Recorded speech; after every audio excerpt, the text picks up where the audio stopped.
서울 한복판. 대통령실에서 불과 1.5km 떨어진 땅. 그런데 그 땅의 주인은 대한민국 국민이 아닙니다. 등기부등본엔 선명하게 적혀 있는 단어 중화인민공화국. 왜 이런 일이 일어났고 어떻게 가능한 걸까요? 이 이야기는 단순한 땅 한 조각의 문제가 아닙니다. 대한민국의 안보, 외교, 법과 제도, 그리고 국가 주권을 향한 질문입니다. 지금 그 충격적인 진실을 시작합니다. 이 모든 사건의 시작은 2018년 한겨울로 거슬러 올라갑니다. 당시엔 아무도 몰랐습니다. 서울 중심부에서 벌어진 한 조용한 계약이 몇 년 뒤 국가적 논란의 중심이 될 줄은요. 이 사건이 단순히 외국 자본의 투자로만 보이지 않았던 결정적인 이유는 바로 이 땅이 위치한 곳이 갖는 상징성과 전략적 가치 때문이었습니다.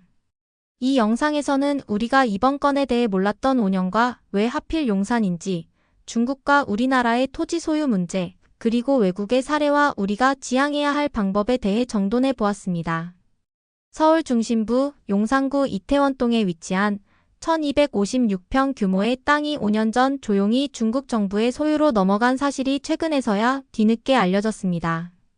소유권자는 놀랍게도 중화인민공화국, 즉 중국 정부 그 자체였습니다. 일반 중국인 개인도 민간 법인도 아니었습니다.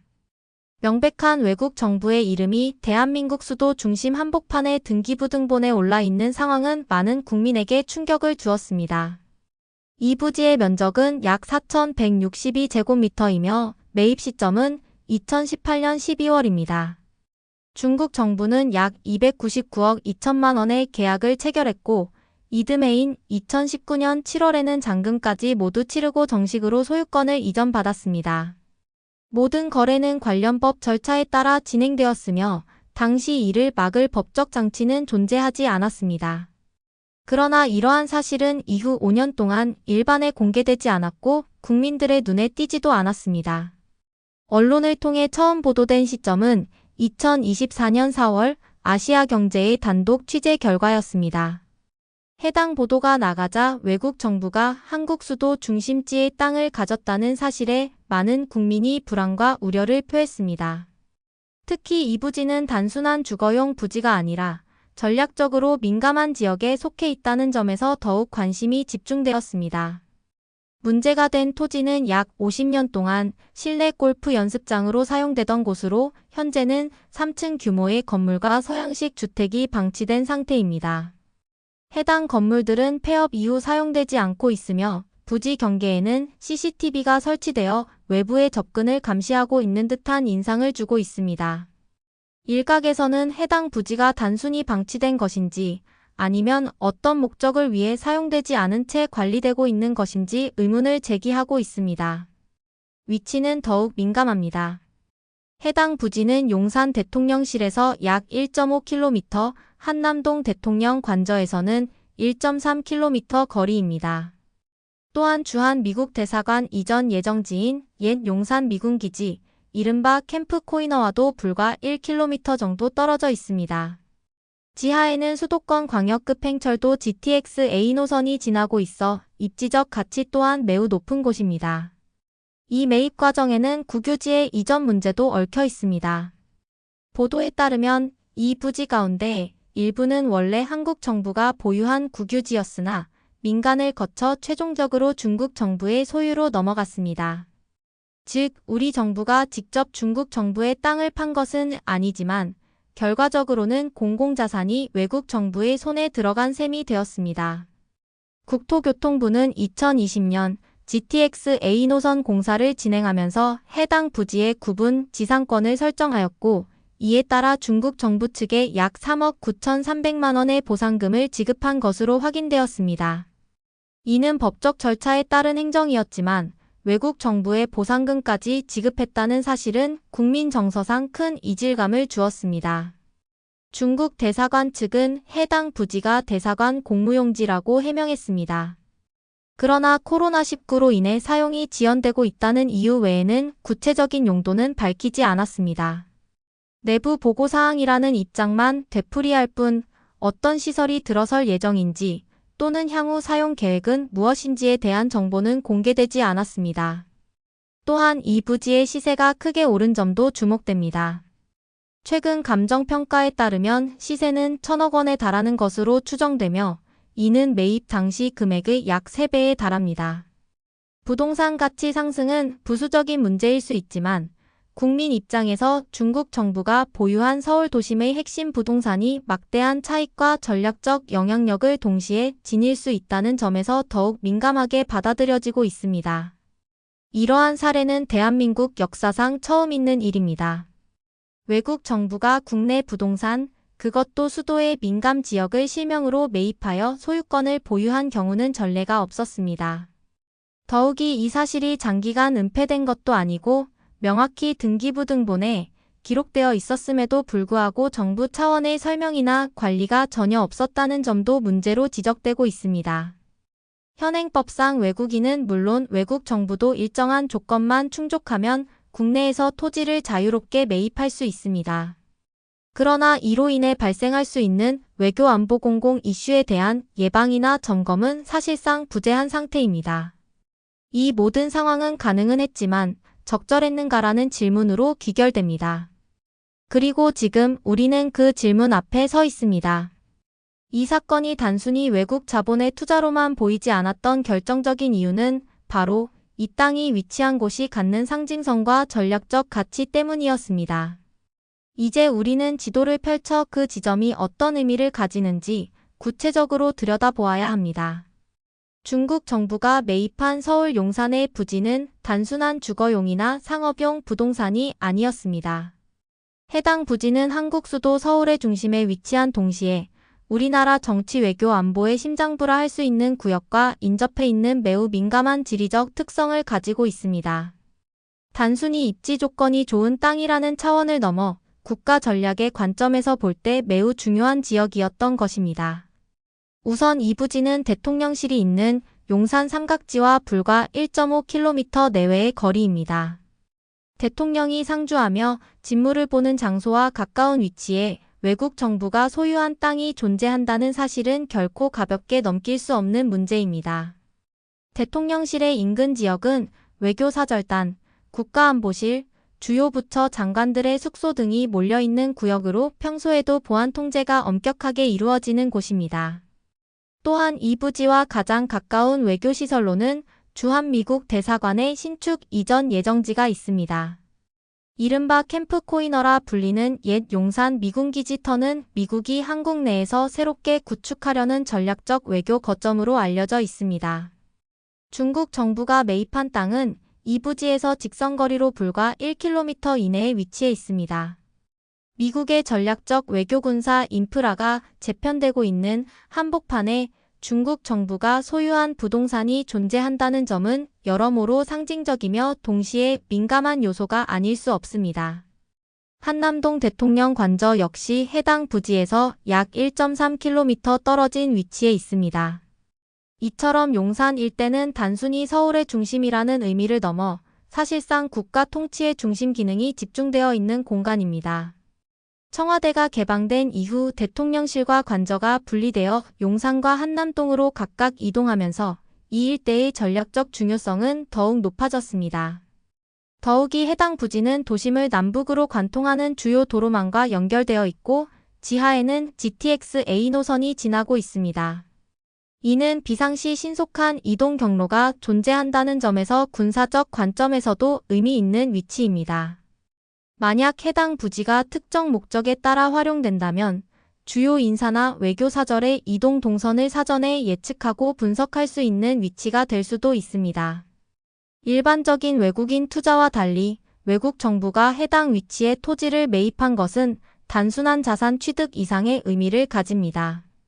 이 땅의 위치는 마치 누군가가 장기판 한가운데에 조용히 말을 하나 올려놓은 듯한 느낌을 줍니다. 아직 그 말이 어떤 움직임을 보인 것은 아니지만 위치 자체만으로도 충분히 전략적인 긴장을 유발할 수 있는 지점에 놓여 있는 것입니다. 문제는 현재 이 부지가 방치된 상태라는 점입니다. 현재 3층 규모의 폐건물과 주택이 그대로 남아 있으며 외부 활동은 거의 없는 것으로 알려져 있습니다.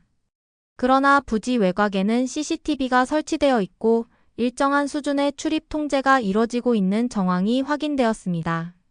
실제 사용 여부와 관계없이 상시적으로 정보 수집이나 환경 감시가 가능한 조건이 형성되어 있다는 점에서 우려가 제기되고 있습니다.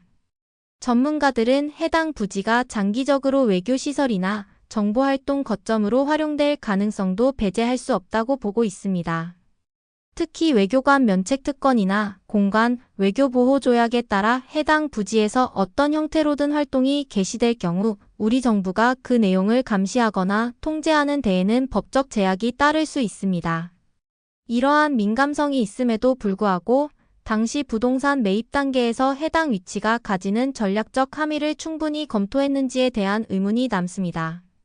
현행 제도상 외국 정부가 특정 지역에 부동산을 매입하더라도 특별한 보안 심사나 안보 관련 부서의 사전 검토 없이도 진행이 가능하기 때문입니다. 이는 제도적 공백으로 이어지며 나중에 대응을 하려 해도 이미 사후적인 조치만 가능한 상태로 남을 수밖에 없습니다. 다시 말해, 단순히 어떤 땅을 샀다는 것이 아니라 어디를 샀는가가 핵심이 되어야 할 시점입니다. 부동산 매입의 정당성이나 법적 허용 여부보다 그 위치가 가지는 상징성과 민감성 자체가 국가의 대응 기준이 되어야 한다는 목소리가 커지고 있습니다. 이번 사례는 그러한 문제의식을 정확히 드러내는 대표적 장면이라 할 수 있습니다. 그런데 더 깊은 의문이 남습니다. 이처럼 민감한 위치에 있는 땅을 어째서 외국 정부가 아무런 제지 없이 매입할 수 있었던 걸까요? 대한민국의 법은 과연 어떤 기준으로 이런 상황을 허용했을까요? 이젠 법과 제도의 틀 안으로 들어가 봐야 할 때입니다. 이번 사안이 국민적 분노와 불안을 키운 가장 큰 이유는 단지 중국 정부가 부동산을 샀다는 사실 자체가 아니라 그 일이 아무런 제약 없이 너무도 쉽게 벌어졌다는 점에 있습니다. 해당 부지가 안보적 중요 지역에 있다는 사실과는 별개로 이런 민감한 땅조차 외국 정부가 국내 법률에 따라 어렵지 않게 매입할 수 있었다는 점은 한국 사회의 제도적 허점을 극명하게 보여주고 있습니다. 현행 외국인 토지 취득 관련 법령을 살펴보면 대한민국은 비교적 개방적인 구조를 가지고 있습니다. 외국인 개인, 외국 법인, 심지어 외국 정부까지도 일정한 신고 절차만 거치면 국내 대부분의 지역에서 부동산을 취득할 수 있습니다. 군사시설 보호구역, 문화재 보호구역, 생태보전지 등 일부 제한 지역만 예외일 뿐이며 그 외의 일반 토지는 실질적으로 별다른 심사 없이 매입이 가능합니다. 이런 구조는 1998년 외환위기 이후 외국인 자본 유치를 위해 마련된 제도에 기인합니다. 당시 정부는 급격한 경제위기를 극복하기 위해 외국인의 국내 투자 유치를 확대했고 그 일환으로 부동산 취득 요건도 대폭 완화했습니다. 허가제를 폐지하고 대부분의 거래를 신고제로 전환한 것이 대표적인 예입니다. 이후 외국인의 국내 부동산 보유 규모는 점진적으로 증가해 왔으며 특히 2020년대 들어서는 중국계 자본의 매입 비중이 급격히 늘어나기 시작했습니다. 2022년 기준 통계에 따르면 외국인의 국내 토지 매입 건수 중 약 65%를 중국계가 차지하고 있으며 중국인이 소유한 토지 면적은 여의도 면적의 7배 이상으로 추산되고 있습니다. 특히 수도권을 중심으로 상업용지, 주거용지, 농지 등 다양한 유형의 부동산이 중국 자본에 의해 매입되고 있다는 사실은 이미 잘 알려진 사실입니다. 그러나 정작 우리 국민은 중국에서 토지를 매입할 수 없습니다. 중국은 토지 국유제를 채택하고 있기 때문에 외국인은 물론 자국민조차도 토지 자체를 소유할 수 없습니다. 대신 국가로부터 일정 기간 동안의 사용권을 부여받는 구조이며 외국인의 경우 70년을 넘길 수 없고 사용 목적도 주거 한 채로 제한됩니다. 게다가 중국 정부는 외국인의 부동산 취득에 대해 까다로운 심사 기준과 절차를 적용하고 있으며 상업용 부동산조차도 허가제 운영을 원칙으로 하고 있습니다. 이처럼 한국과 중국 사이의 부동산 소유권 제도는 명백한 비대칭 구조를 보이고 있습니다. 한국인은 중국의 땅을 살 수 없지만 중국 정부와 국민은 한국의 땅을 자유롭게 매입할 수 있는 상황입니다. 이러한 불균형이 수년째 지속되어 왔음에도 불구하고 우리 정부는 이에 대한 법적 외교적 대응을 본격적으로 추진하지 않았습니다. 문제는 이러한 상황이 단지 불공정한 조건이라는데 그치지 않는다는 점입니다. 상호주의 원칙이 무너진 상태에서 외국 자본, 특히 정부 명의의 매입까지 허용하는 현재의 구조는 단순한 시장 개방 차원을 넘어 국가 주권과 직결되는 이슈로까지 확산될 수 있습니다. 외교적 관계가 악화될 경우 해당 부동산의 활용 방식이나 존재 자체가 외교적 갈등의 도화선이 될 수 있기 때문입니다. 더욱 심각한 문제는 외국 정부의 직접 매입에 대한 별도의 심사 절차가 없다는 점입니다. 현행법은 외국 개인과 법인을 중심으로 설계되어 있으며 외국 정부가 토지를 소유하는 경우에 대해선 사실상 구체적인 심사 기준이나 제한 조항이 없습니다. 이 때문에 외국 정부 명의의 거래조차 일반 외국인과 같은 수준으로 취급되고 있으며 민감지역인지 여부와 무관하게 동일한 방식으로 소유권이 인정되고 있습니다. 이러한 구조적 공백은 안보뿐 아니라 부동산 시장의 안정성에도 영향을 줄 수 있습니다. 외국 정부의 매입 사례가 늘어나면 특정 지역의 토지 수요가 왜곡되고 부동산 가격 상승이나 투기적 거래가 뒤따를 수 있습니다. 특히 고가 토지에 대한 정부 보상 사례가 발생할 경우 국민 정서와 괴리가 커지고 사회적 반발을 유발할 수 있습니다. 실제로 용산 사례에서도 정부가 공공사업을 진행하는 과정에서 중국 정부에 수억 원의 지상권 보상금을 지급했다는 점은 논란을 증폭시킨 바 있습니다. 이처럼 한국의 제도는 외국인 부동산 매입에 대해 지나치게 관대한 구조를 가지고 있으며 특히 외국 정부에 대해서는 그 어떤 제한이나 감시도 없는 상태입니다. 국제적인 상호주의 원칙이 무너진 가운데 국가 자산이 외국 정부의 명의로 빠져나가는 상황은 더 이상 단순한 투자 유치의 문제가 아닙니다. 보다 근본적인 법적 정비와 제도 개선이 필요한 시점입니다. 이제 마지막 질문이 남습니다. 우리는 지금까지 무방비였습니다. 하지만 앞으로도 그래야 할까요? 이미 미국, 캐나다, 일본 등은 국가 안보를 이유로 외국 정부의 부동산 취득을 엄격히 제한하고 있습니다. 우리도 이제는 선택을 해야 합니다. 주권을 지킬 준비가 되었는지 말입니다. 이번 용산 부지 매입 사건은 우리 사회에 중요한 질문을 던졌습니다. 외국 정부가 대한민국 땅을 사도 괜찮은가? 합법이었으니 문제 없다는 말로는 충분한가? 그리고 우리는 지금 어떤 기준을 가지고 무엇을 지키고 있는가? 라는 근본적인 고민입니다. 현재 한국 사회는 외국인의 부동산 취득에 대해 개방적인 입장을 유지하고 있습니다. 그러나 이러한 개방이 실제로는 제도적 공백으로 작용하고 있고 외국 정부가 민감 지역에 부동산을 제한 없이 매입하는 상황까지 초래하고 있습니다. 이는 단순한 투자 문제가 아니라 국가 안보, 외교 주권, 사회적 신뢰의 경계선을 넘는 사안으로 보아야 합니다. 이러한 상황은 한국만의 특수한 문제는 아닙니다.